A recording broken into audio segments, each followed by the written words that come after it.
Vous pouvez y réfléchir en dehors de tout parti pris, vous arriverez toujours à la même conclusion. Tout acte économique se ramène en définitive à un travail physique, ayant pour objet la nature. Vous arriverez également à la conclusion que ce qui commence à donner de la valeur à la nature, donc un travail appliqué à un point très proche de la nature, donnera des valeurs qui sont alors à répartir sur l'ensemble fermé du domaine économique. Le tout premier degré de cette prise en charge du produit de la nature par le travail humain commence avec la mise en culture du sol. Il nous faut considérer la mise en valeur du sol comme le point de départ de toute économie. C'est la condition préalable au reste de l'économie. Considérons une économie de village toute simple que je supposerais vivre en autarcie et ignorons délibérément les marchés et les villes. On peut très bien imaginer sa vie, du moins partiellement. Elle consiste en une activité productrice exercée par des paysans, des ouvriers agricoles, des artisans, ceux qui pourvoient leur habillement par exemple, et les autres. Mais pas du tout des prolétaires, il n'y en a pas encore. Notre réflexion ne s'attardera pour le moment pas à cela. Il y aura dans ce village 1 ou 2 instituteurs, 1 ou 2 prêtres. Ceux-ci devront vivre, si nous avons une économie villageoise pure, de ce que les autres habitants leur céderont de leur propre production. Quelle est la condition préalable permettant aux travailleurs de l'esprit de vivre dans un village ? Il faut que les gens envoient leurs enfants à l'école et qu'ils ressentent eux-mêmes un besoin religieux. Les besoins de l'esprit constituent la condition préalable, sans quoi les travailleurs de l'esprit ne seraient pas là.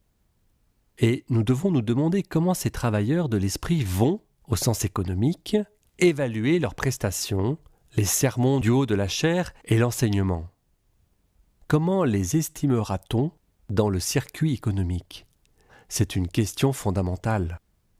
Nous ne pourrons le déterminer qu'après avoir examiné la nature des travaux que doivent accomplir les autres. Or, ces personnes doivent fournir un travail physique. Et c'est grâce à ce travail corporel qu'elles créent des valeurs économiques. S'il n'existait aucun besoin de sermon ou d'enseignement, les prêtres et les instituteurs devraient aussi travailler physiquement.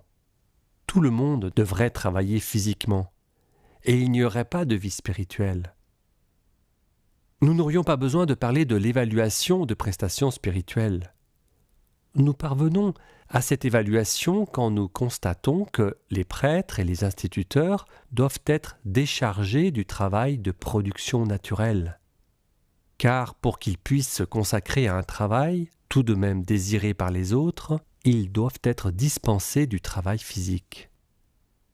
Ainsi, nous pouvons introduire dans la réflexion quelque chose que l'on peut comprendre de façon générale.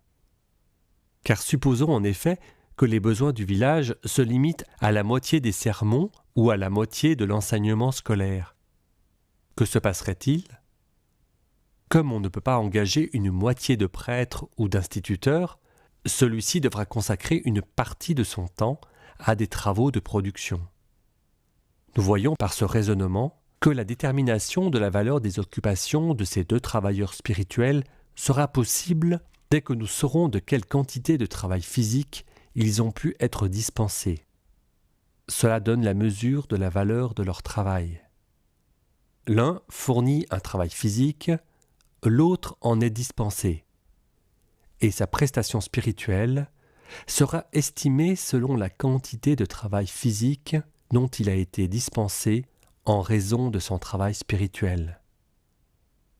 Vous voyez ainsi, dans les 2 domaines de l'économie, en termes d'économie, un sermon en chair doit également avoir une valeur. Notre raisonnement permet de déterminer leur valeur. La valeur du sermon est donc estimée selon le travail épargné d'un côté et appliqué de l'autre. Ceci concerne toute la vie spirituelle.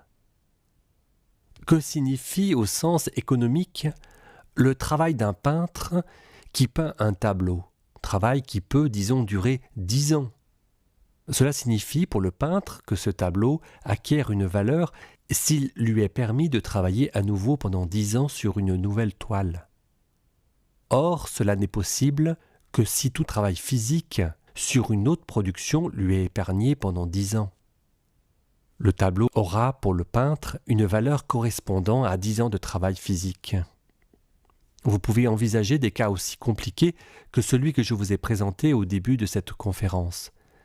Vous arriverez toujours au même résultat. Dès lors que nous cherchons à estimer un travail spirituel, nous parvenons au même résultat, celui de la valeur du travail épargné.